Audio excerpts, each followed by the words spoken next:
U.S.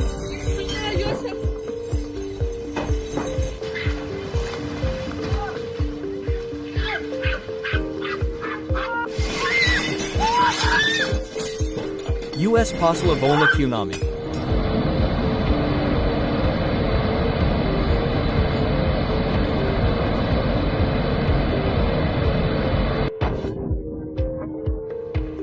Voda Polemik tsunami. Vod zalist pozol bolsoj.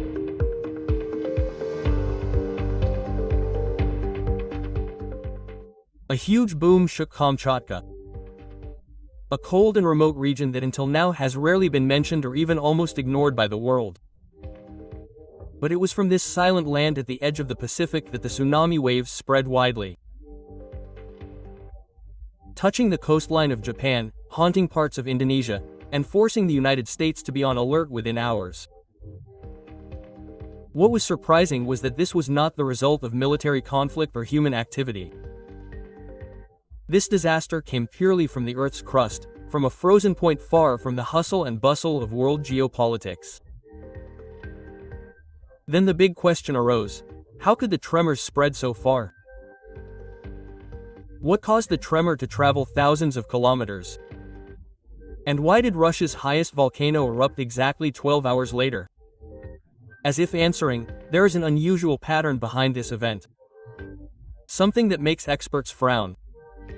Something that has not been answered. Don't go anywhere. Because the deeper we explore, the more oddities begin to emerge to the surface.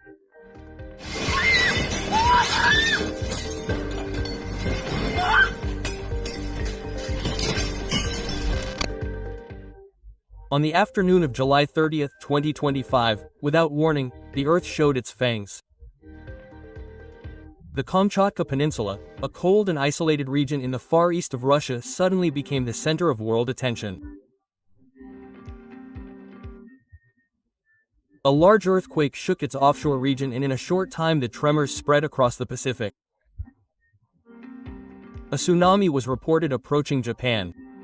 Warnings were issued in Indonesia, and American military bases were immediately put on alert. The initial strength was detected as 8.5 magnitude, but was quickly revised to 8.8 by the U.S. Geological Survey. The epicenter was about 120 kilometers from the Kamchatka coastline, only 75 miles from Avoca Bay, an area known as a vital location for Russian defense facilities. This earthquake occurred due to a giant collision between two earth plates, the Pacific Plate and the Okhotsk Plate. The Pacific Plate continues to move northwestward, slowly sinking beneath the Russian mainland. This process is known as subduction. For years, the pressure from this movement had been building silently. Until finally, that afternoon, the Earth released its stored energy in one tremendous jolt. Geological simulations show how the friction between the plates creates pressure like a slowly stretched spring. And when that spring releases, the vibrations destroy everything in its path.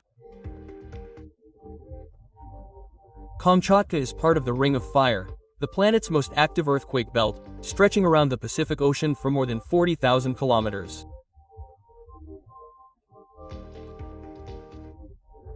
This zone encompasses countries like Japan, the Philippines, Indonesia, New Zealand, and the western United States. The Ring of Fire is more than just a term. It is the source of 90% of the world's earthquakes, including 81% of the deadliest ever recorded. And Kamchatka is one of the most active hotspots of all. Large earthquakes and volcanic eruptions are not uncommon there. So when the ground shook, the entire Pacific held its breath.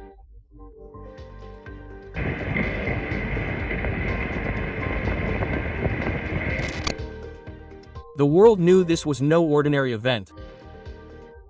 It could be the beginning of something much bigger. Just minutes after the earthquake struck, sea levels began to react. Deep-sea sensors detected a drastic rise, rising as much as 4 meters, high enough to change the course of the ocean. The coastline was shattered in an instant.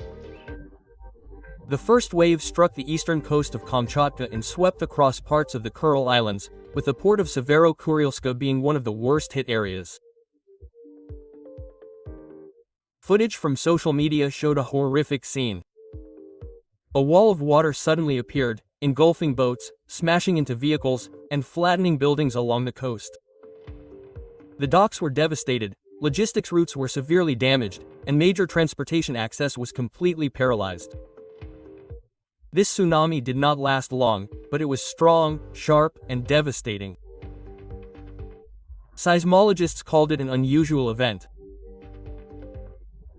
Not only because of its magnitude, but also because of the deadly combination of the earthquake's shallowness, vulnerable geography, and sea conditions that amplified its destructive power. Although the official tsunami warning was lifted several hours later, the risk of aftershocks remained high and the alert status remained in effect. However, the greatest threat did not necessarily come from the sea. Just about 75 miles from the epicenter, two strategic Russian military bases in Avaka Bay are now the focus of attention.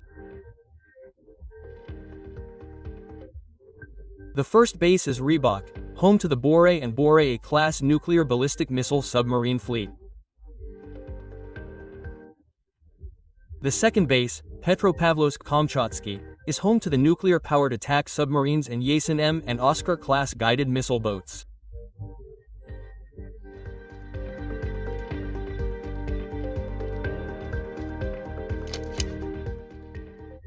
Drone footage shows the Severo-Kuril Islands in dire condition, with sunken ships, collapsed piers, and scattered debris.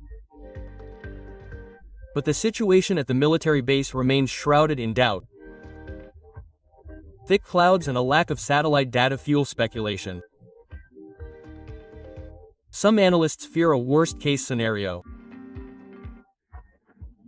If the submarines are undergoing maintenance, hatches are open, or compartments are not properly sealed, a tsunami could be devastating. Water leaks into the hulls, missile system damage, or even collisions between units within the harbor. A former Russian naval officer tried to allay concerns. He said the bases were designed to withstand a nuclear attack and should be strong enough to withstand earthquake shocks. However, he also acknowledged that hidden threats could emerge, including internal damage that is invisible to the naked eye, but enough to affect Russia's military readiness in the Pacific region in the long term.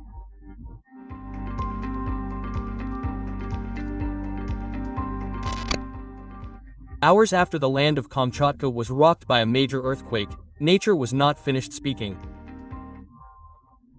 This time, from the sky, Mount Kluevskaya Sopka, Russia's highest point and most active volcano, suddenly unleashed its fury.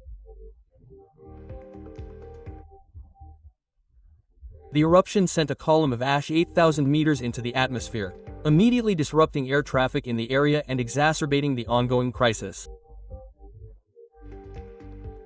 This phenomenon doesn't happen randomly. In geology, there's a scenario known as a triggered eruption. An eruption triggered by a large earthquake. Strong tremors can open new fissures in the Earth's crust, weakening the walls of a magma chamber, and accelerating pressure until an eruption occurs. This is what most likely happened in Kamchatka, a domino effect of uninterrupted disasters. Now Kamchatka is under the shadow of a triple disaster: an earthquake, a tsunami, and volcanic ash.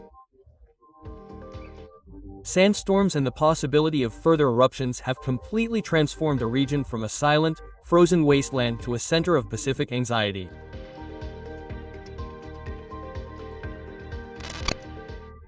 As the world struggles to comprehend the scale of the disaster, the digital space is filled with resurgent old theories.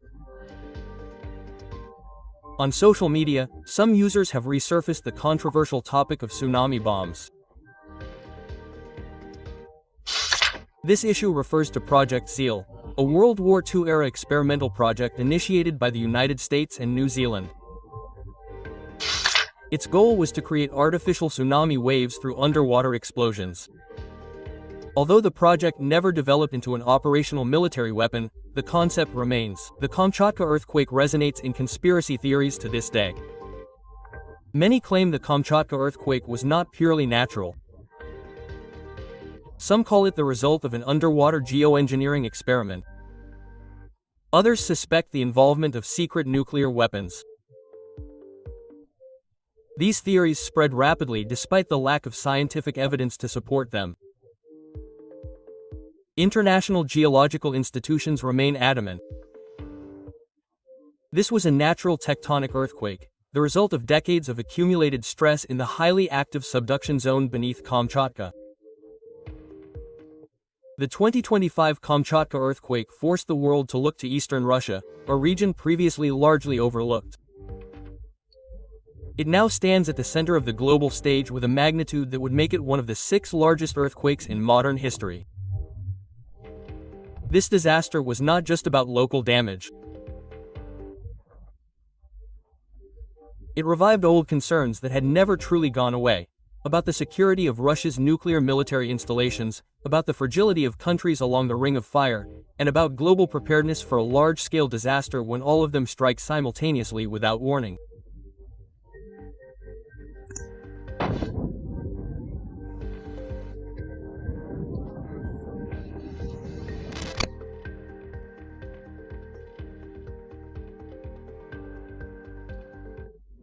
Not only did it shake the Russian mainland, it triggered a wave of anxiety across the Pacific Ocean.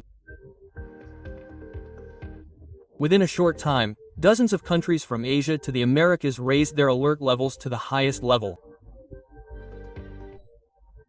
The world was suddenly united in fear of a tsunami that could strike at any moment, even within minutes. The Pacific Tsunami Warning Center, PTWC, immediately issued a broad warning to countries facing the North Pacific. Japan, the Philippines, Guam, and Indonesia all took swift action. In Japan, tsunami sirens blared across eastern regions. Hokkaido, Mie, and Iwate prefectures were among the first to evacuate residents. Ports were closed and bullet trains were completely halted. All this was done before the first wave arrived. Japan knew they were only hours from the epicenter of the tectonic explosion. The Philippines and Guam also experienced rising sea levels. Coastal residents were moved to safe areas, and port activities were halted. Indonesia, though further away, was not immune to the impact. The Meteorology, Climatology, and Geophysics Agency, BMKG, issued a tsunami warning for 10 regions in eastern Indonesia, including Talat, North Halmahera, Sorong, and Biak. The waves were predicted to arrive between 1 p.m. and 4:30 p.m. WIB, Western Indonesian time, with a maximum height of 0.5 meters. At first glance, they seemed small, but they were enough to damage the gently sloping and densely populated coastal areas. However, the threat doesn't stop in Asia. On the other side of the Pacific, countries like Chile, Peru, and Mexico have also raised their state of emergency. The United States activated early warning systems in California, Alaska, and Hawaii. In Los Angeles, police helicopters flying low over Marina del Rey sounded sirens and urged residents to stay away from the coastline.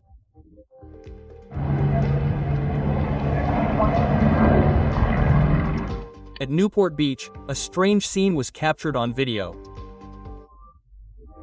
Thousands of seabirds suddenly took flight in large flocks, rapidly moving away from the ocean even before official warnings were issued, as if nature had sensed the imminent danger.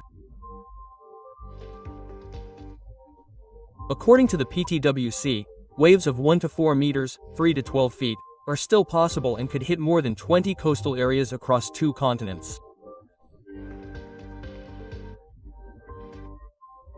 At least 7 aftershocks have already occurred around Kamchatka, one measuring 6.9. Experts warn that the threat is not over. In the next 72 hours, the potential for significant aftershocks remains high. And as long as the pressure persists, a subsequent tsunami cannot be completely ruled out.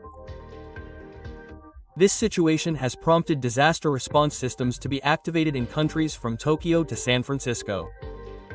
Emergency commands have been established, evacuation routes have been alerted, and ocean monitoring satellites have been fully activated. However, from all these reactions have sparked a rare phenomenon: global solidarity. The world has realized that a tremor in the Pacific Ocean is no longer the concern of one country. It's about an interconnected planet and how a single pulse from the depths can shake entire civilizations.